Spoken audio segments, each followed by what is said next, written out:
Hello dear students.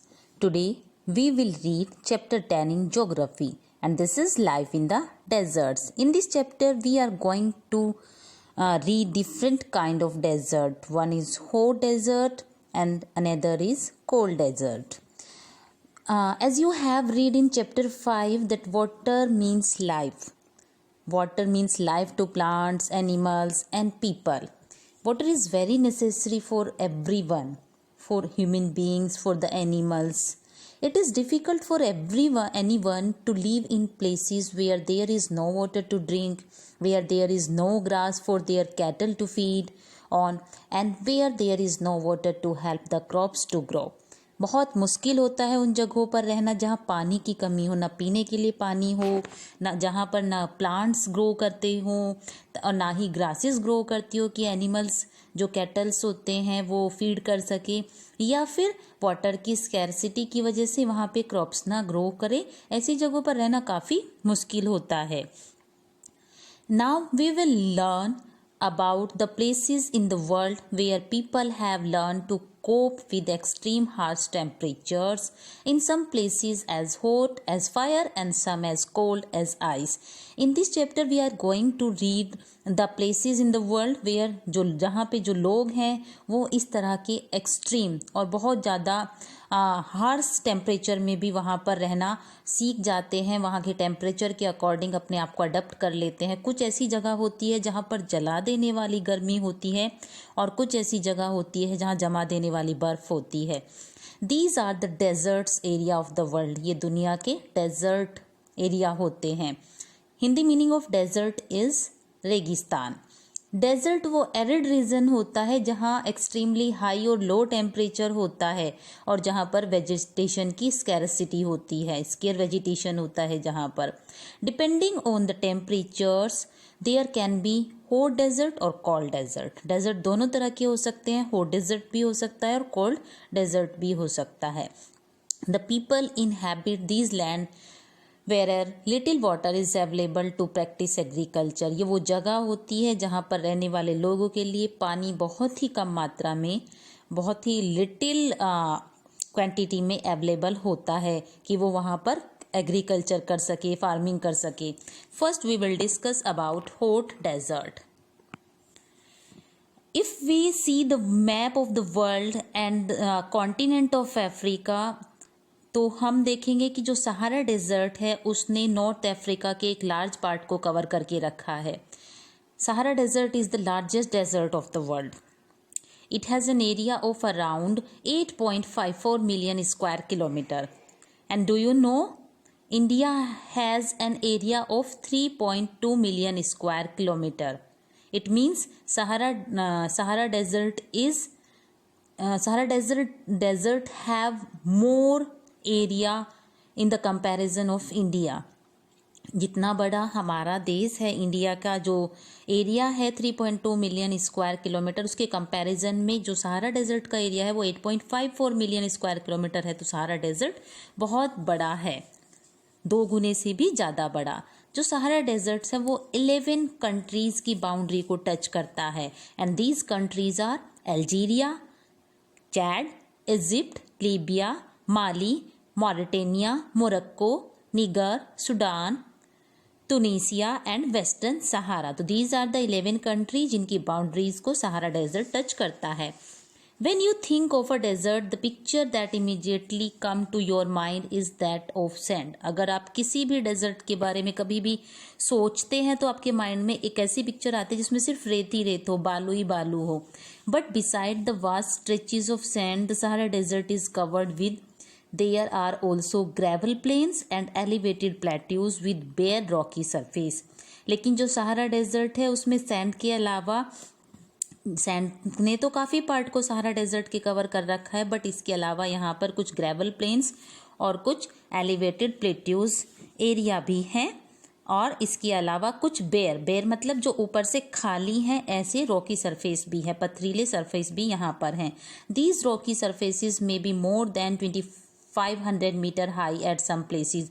और जो ये पथरीला सरफेस है ये कहीं कहीं पर 2500 मीटर से भी ज़्यादा ऊंचा है सहारा डेजर्ट के अंदर. Now we will discuss the climate of Sahara Desert.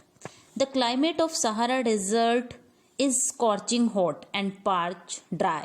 जो सहारा डेजर्ट का क्लाइमेट होता है वो काफ़ी जला देने वाली गर्मी यहाँ पर पड़ती है, सूखी गर्मी पड़ती है यहाँ पर. It has a short rainy season. बारिश का मौसम कम समय के लिए होता है.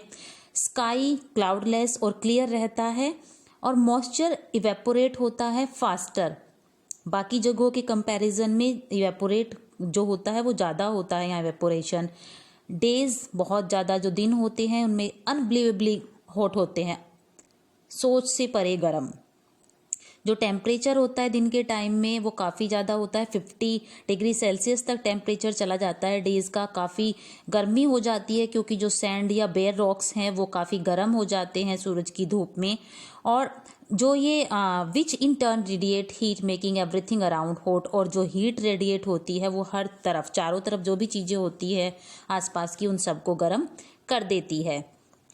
द नाइट्स में बी फ्रीजिंग कोल्ड. और रात में कपा देने वाली ठंड पड़ती है बिकॉज जो टेम्परेचर है यहाँ का वो 0 डिग्री सेल्सियस तक चला जाता है. इतना ज़्यादा एकदम से जो टेम्परेचर होता है वो डाउन हो जाता है. Now we will discuss about the flora and fauna. It means wildlife and vegetation. Vegetation in Sahara desert included cactus, date, palms and acacia. जो वनस्पति है सहारा डेजर्ट में उसमें कैक्टस, डेट, खजूर और एकिकिया नाम की एक ग्रास ये मिलते हैं. कुछ जगहों पर जहाँ पर ओएसिस होते हैं वहाँ पर ग्रीन आइलैंड्स होते हैं और उनके चारों तरफ डेट के ट्री जो होते हैं, डेट पाम, खजूर के पेड़ उग जाते हैं. कैमल्स, हाइनाज और जिकोल्स, फॉक्सीज, स्कॉर्पियन, बहुत सारी इस तरह की अलग अलग वैरायटीज़ के स्नेक्स और लिजार्ड, ये इन एनिमल्स की बहुत सारी स्पीसीज सहारा डेजर्ट में मिलती है. Now we will discuss about the people of Sahara Desert, the work of the people and the work they involved. The Sahara Desert, despite its harsh climate, has been inhabited by various group of people who pursue different activities. Sahara desert में harsh climate होता है लेकिन इसके बावजूद बहुत सारे लोगों के ग्रुप यहाँ पर रहते हैं जो बहुत सारी एक्टिविटीज़ में अपने आप को इन्वॉल्व रखते हैं. Among them are the Bodwin and Tuaregs. उनमें से कुछ ट्राइबल ग्रुप्स हैं जैसे कि बॉडविन और तुरेग, ये भी सहारा डेजर्ट में रहते हैं. These group are nomadic tribes rearing livestock such as goats, sheep, camels and horses. ये नोमेडिक ट्राइब्स होती है यानी कि एक जगह पर टिक कर ना रहने वाले. नोमेडिक मीन्स जो वन प्लेस से अनदर प्लेस पे हमेशा मूवमेंट में होते हैं वो ट्राइबल पीपल है और ये एनिमल्स रेयरिंग करते हैं और इनके जो रेयरिंग एनिमल हैं वो हैं गोट, शीप, कैमल और horses. These animals provide them milk, hide from which they make leather for belts, sleepers, water bottles. Hair is used for mats, carpets, clothes and blankets.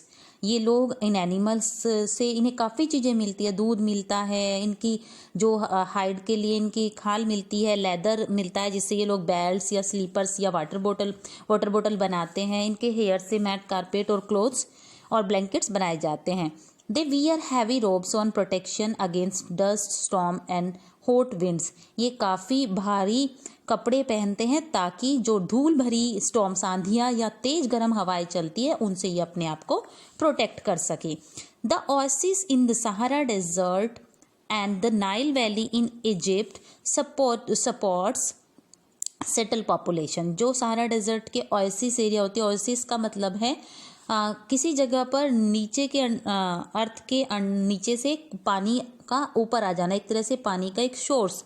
और जो इजिप्ट की Nile valley है ये दोनों ही अपने आसपास support करती है पॉपुलेशन को सेटल होने में. Since water is available the people grow date palms. क्योंकि यहाँ पानी अवेलेबल हो जाता है इसलिए यहाँ के लोग डेट की खेती करते हैं यानी कि खजूर के पेड़ उगाते हैं.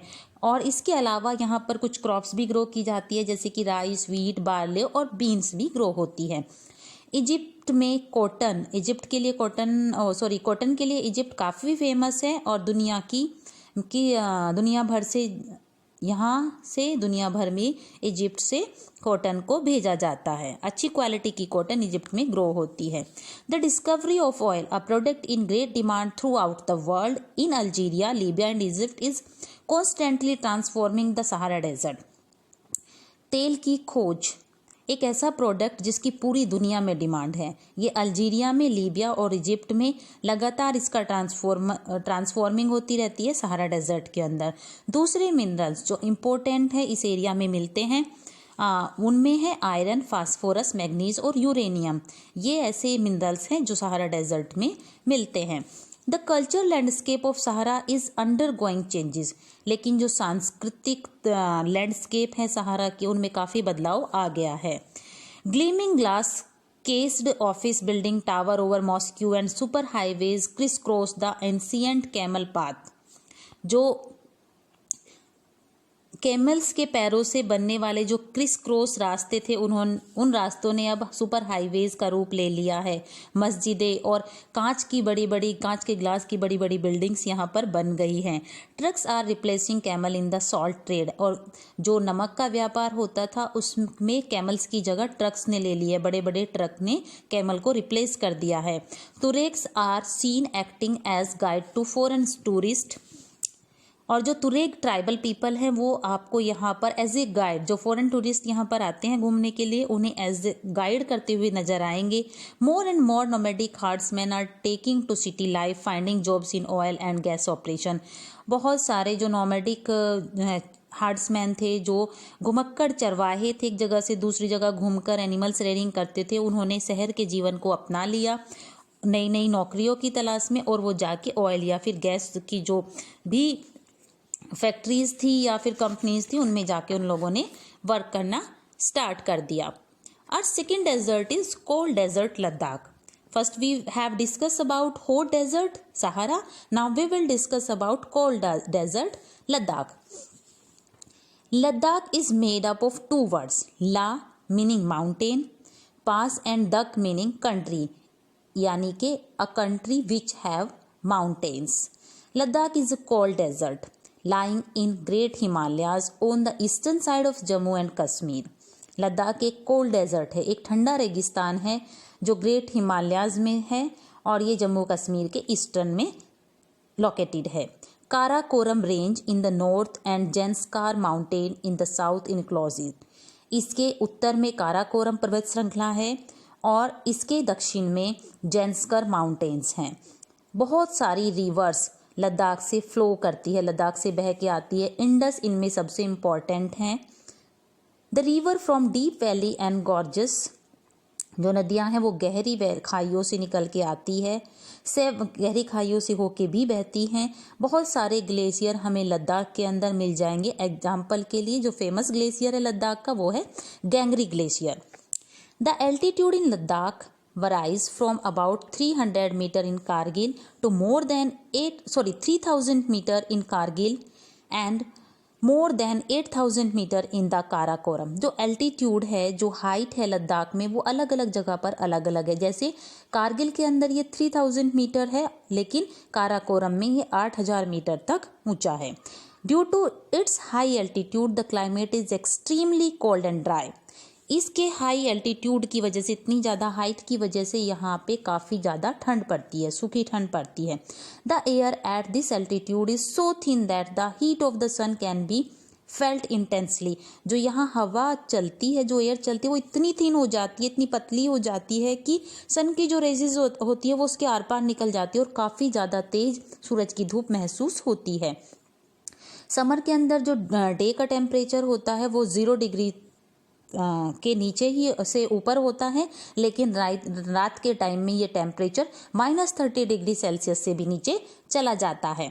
It is freezing cold in the winters when the temperature may remain below in -40 degree Celsius for most of the time.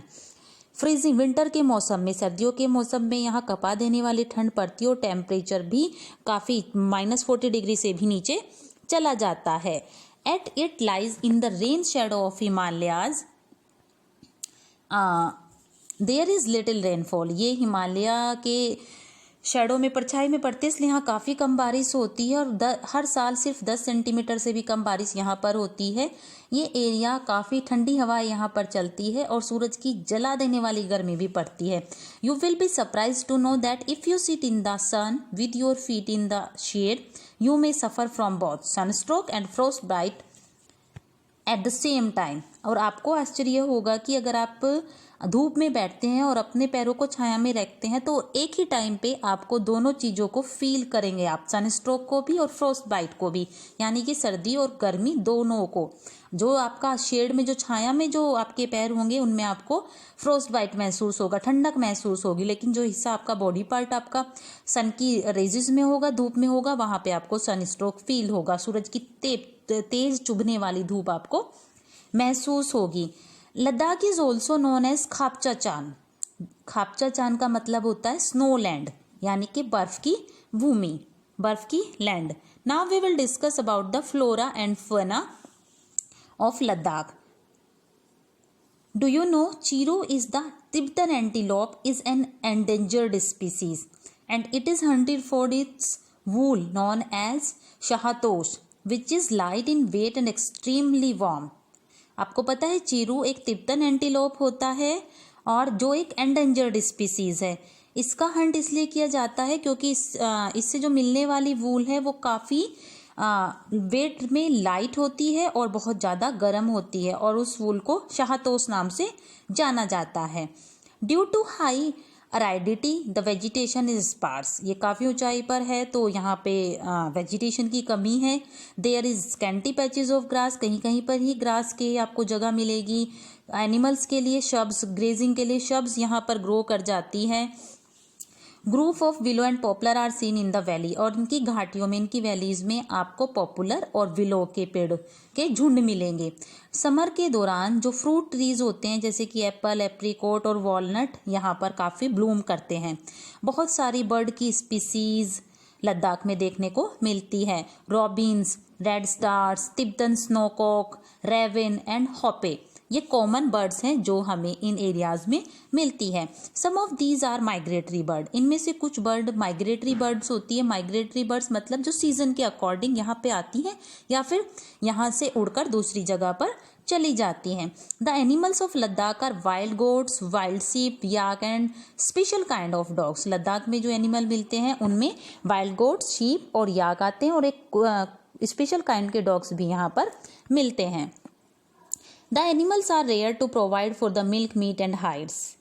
Yak's milk is used to make cheese and butter. याक के दूध का इस्तेमाल चीज़ और बटर बनाने में किया जाता है।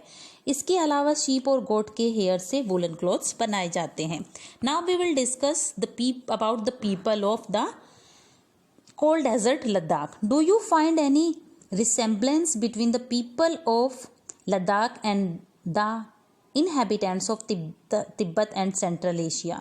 आपको बहुत सारे रिसेम्बलेंस मिलेंगे लोगों में लद्दाख और जो तिब्बत और सेंट्रल एशिया के लोग हैं उनमें काफ़ी मिलते जुलते होते हैं। The people here are either Muslims और बुद्धिस्ट, यहाँ पर मुस्लिम और बुद्धिस्ट दोनों ही रिलीजन को फॉलो करने वाले लोग मिलते हैं। In the fact several Buddhist monastery dot the Ladakhi landscape with their traditional gompas. Some famous monasteries are Hemis, Thiksey, Shey and Lama euro. इन भागों में बहुत सारी बुद्धिस्ट मोनेस्ट्री है, इनके साथ साथ लद्दाख की लैंडस्केप भी हैं जिनमें ट्रेडिशनल गॉम्पस बने हुए हैं और कुछ फेमस मोनेस्ट्रीज हैं यहाँ की, हेमिस, थिक्से, से एंड लामा यूरो। गर्मियों के मौसम में ये लोग कल्टीवेशन में बिजी रहते हैं और ये लोग बार्ले, पोटैटो, पीस, बीन और टर्निप की क्रॉप्स को ग्रो करते हैं।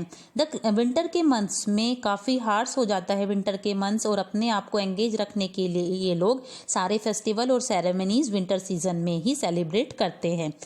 यहाँ की विमेंस जो होती है वो काफ़ी हार्ड वर्किंग होती है। They work no Ladakhi women's work not only in the house and fields but also manage small businesses and shops। यानी कि जो लद्दाखी वीमेंस होती है वो केवल घर और खेत नहीं संभालती, साथ साथ छोटे छोटे बिजनेस और शॉप्स को भी मैनेज करती है। लद्दाख की कैपिटल है लेह और it is connected both by the road and airways. The national highway 1A connect Leh to Kashmir valley by the Zojila pass. Zojila pass के थ्रू कश्मीर जो है वो लेह वैली से कनेक्ट होता है। टूरिज्म यहाँ की मेजर एक्टिविटी है और बहुत सारी टूरिज्म स्ट्रीमिंग फॉर्म इंडिया में और एब्रोड के लोग बहुत एब्रोड से और इंडिया से लोग यहाँ पर घूमने के लिए आते हैं। यहाँ के जो गॉम्पस है उनमें विजिट करने के लिए आते हैं। यहाँ के विडोज, ग्लेशियर इन सब को देखने के लिए आते हैं। और इसके साथ साथ यहाँ जो सेरेमनीज और फेस्टिवल्स ये लोग सेलिब्रेट करते हैं वो भी काफ़ी इंपॉर्टेंट एक्टिविटीज़ है जिनसे अट्रैक्ट होकर लोग यहाँ पर घूमने के लिए आते हैं। Life of people is undergoing changes due to modernisation, और आधुनिकता की वजह से, मॉडर्नाइजेशन की वजह से यहाँ के लोगों की जो लाइफ है उसमें काफ़ी चेंजेस आए हैं। But the people of Ladakh have ever the centuries learn to live in balance and harmony with nature. लेकिन जो लद्दाख के लोग हैं उन्होंने सदियों से सीखा है कि प्रकृति के साथ कैसे एक बैलेंस बना के और प्यार के साथ हमें नेचर के साथ रहना है। Due to scarcity of resources like water and fuel, they are used with reverence and care. इन लोगों को पता है कि जो रिसोर्सेज हैं इनके पास, जैसे कि पानी और फ्यूल, वाटर और फ्यूल, इन दोनों की कमी है, इसलिए ये इन चीज़ों को काफ़ी देख रेख करके इनकी इस्तेमाल करते हैं। नथिंग इज़ डिस्कार्डेड और वेस्टेड, कुछ भी बर्बाद नहीं जाने देते। इट मीन्स जो लेह लद्दाख के जो लोग हैं, लद्दाख डेजर्ट के जो लोग हैं, वो प्रकृति से प्यार करते हैं, उसमें बैलेंस बना के रखते हैं और अपने रिसोर्सेज का बहुत ध्यान के साथ इस्तेमाल करते हैं। So your chapter 10 in geography complete here. All I hope you all have listened carefully. Thank you.